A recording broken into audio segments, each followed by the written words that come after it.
Una enciclopedia multimedia puso a Betanzos en el centro del mapa mundial en 1914. El Parque del Pasatiempo, construido gracias a los hermanos Naveira, ofrece una recreación a pequeña escala de lo vivido en sus viajes.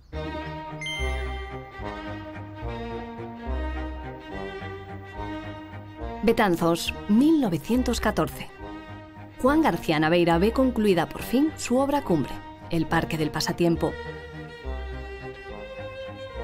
Fue una iniciativa novedosa y única en su género, precursora de los actuales parques temáticos.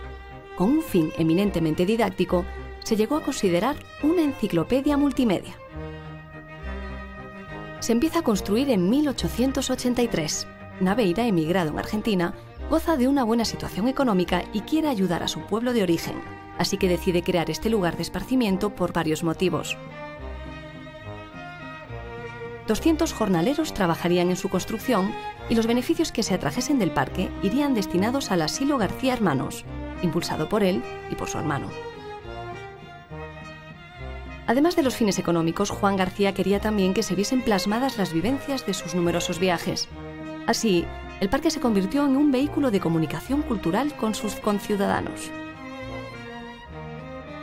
Sobre una superficie total de 9 hectáreas, combinaba en la parte llana del terreno un amplio jardín de recreo, con variedad de vegetación, estanques y paseos, junto a la zona del pasatiempo propiamente dicha, constituido por terrazas sucesivas que ascendían por la falda del monte, con estatuas o relieves. Se emplearon en la construcción materiales novedosos con una estética modernista y romántica. Alrededor de 1920 vive su etapa de esplendor. Las guías turísticas europeas lo consideraban parada obligatoria de viajeros y peregrinos del camino inglés. Pero a partir de 1930 comienza su deterioro. El estallido de la Guerra Civil y la muerte de su mecenas hacen que el parque se descuide. El paro, el hambre y la especulación de la posguerra propician el expolio y deterioro de muchas piezas.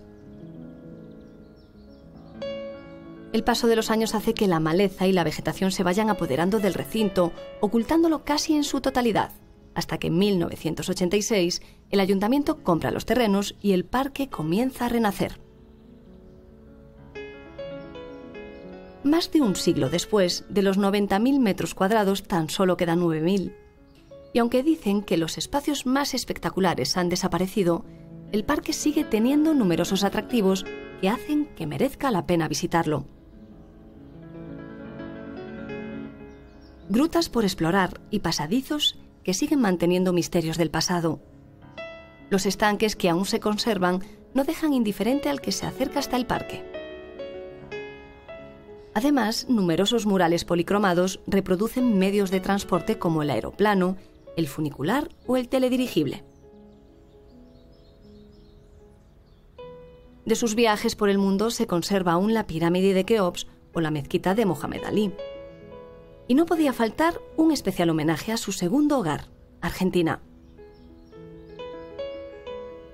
Esta zona cuenta con multitud de escudos, relieves y textos que conmemoran el primer centenario de la independencia de la República Argentina. Y tras solo unos pasos nos encontramos con el mural de las horas. 41 relojes y 41 esferas muestran al visitante las diferencias horarias entre distintas ciudades del mundo. El principal, la gran esfera representando la hora de Buenos Aires. Además, un gigantesco león, animales exóticos y un jardín botánico completan la oferta de este parque temático que convierte la visita en una experiencia mágica e inolvidable.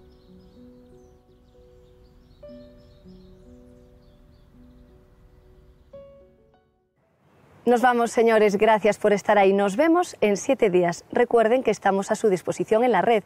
Mientras tanto, les dejamos con algunas propuestas culturales por si deciden venir a visitarnos en las próximas semanas. Cuídense y disfruten.